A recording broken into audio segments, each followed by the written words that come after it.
ডিব্ৰুগড়ৰ কেন্দ্ৰীয় কাৰাগাৰত NSA আইনৰ অধীনত বন্দী হৈ থকা পঞ্জাৱৰ ৱাৰিছ ডে মুৰব্বী অমৃতপাল সিঙৰ 2 সহযোগী অসুস্থ। বিগত 2 সপ্তাহৰ পৰা অনশনত বহিছিল কাৰাগাৰৰ ভিতৰতে।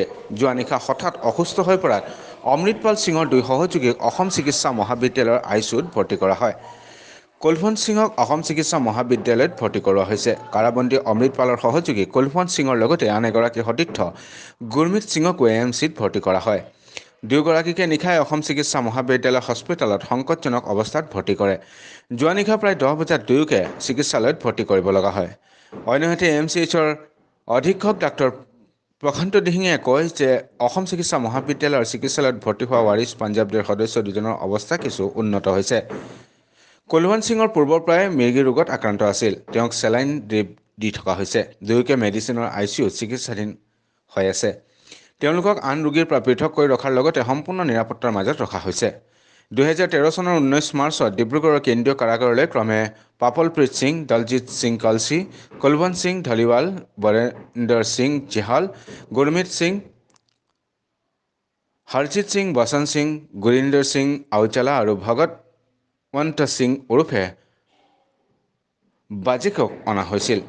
কেন্দ্ৰীয় কাৰাগাৰত কেইবাদিনৰ পৰা অনশন অব্যাহত ৰাখিছে অমৃতপাল সহ আন সহযোগী কেইজনে। তেখেতসকলৰ আমাৰ ডিব্ৰুগড় চেণ্ট্ৰেল জেলৰ পৰা দুজন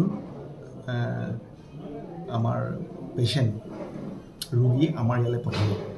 এজনৰ নামটো কুলৱন্ত সিং আৰু আন এজনৰ নামটো গুৰমিত সিং। তেখেতসকলক কোৱা হৈছিল যে কুলৱন্ত সিং বোলাটো কুলৱন্ত সিং যিজন তেখেতৰ অকণমান চিজাৰ ডিজৰ্ডাৰ আছে। আৰু চিজাৰ ডিজৰ্ডাৰ আছে, গতিকে তেখেতৰ বোধহয় চিজাৰত অলপ প্ৰব্লেম হৈছিল মানে আমাৰ চেণ্ট্ৰেল জেলত, সেইকাৰণে আমাৰ ইয়াত পঠালোঁ। আমি ৰাতি ভৰ্তি কৰিলোঁ, কিন্তু আমি চাওঁতে পেচেণ্টজনৰ গোটেই ভাইটেলখিনি প্ৰায় নৰ্মেল পালোঁ।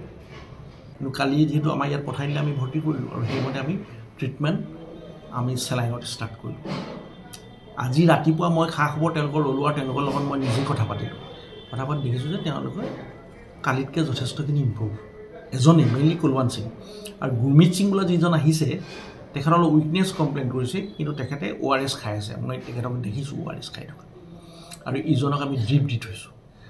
গতিকে তেখেতকো দেখিছোঁ যে খোজ চোজ কাঢ়ি আছে ইজনে, আমাৰ কি নাম কয় গুৰমিত সিঙে, আৰু ইজন খালী শুই আছে। তেওঁ মোক কৈছে যে মই অকণমান খালী মোক উগাৰ 2 এটা আহে, এতিয়া মই গোটেই ডক্টৰখিনিৰ লগত নাৰ্ছৰ লগত কথা পাতি তেওঁলোকে যিহেতু মেডিচিন চলি আছে আৰু তেওঁলোকৰ ডক্টৰৰ লগত যিখিনি উগাৰ আহে বুলি কৈছে সেইখিনি ট্ৰিটমেণ্ট যি কৰিব লাগে বোলে অলৰেডি দিয়াই হৈছে। বোলো ঠিক আছে, তেতিয়াহ'লে অলপ গাৰ্গুল চাৰ্গুল কৰিবা, ঠিক থাকিবা, আৰু বোলো আমাৰ ডাক্তৰে যিখিনি বিধান দিয়ে সেইখিনি যেনে তুমি লোৱা। সামগ্ৰিকভাৱে তেওঁলোকৰ স্বাস্থ্য অৱস্থা কেনেকুৱা? স্বাস্থ্য অৱস্থা মইতো ভালেই দেখিলোঁ।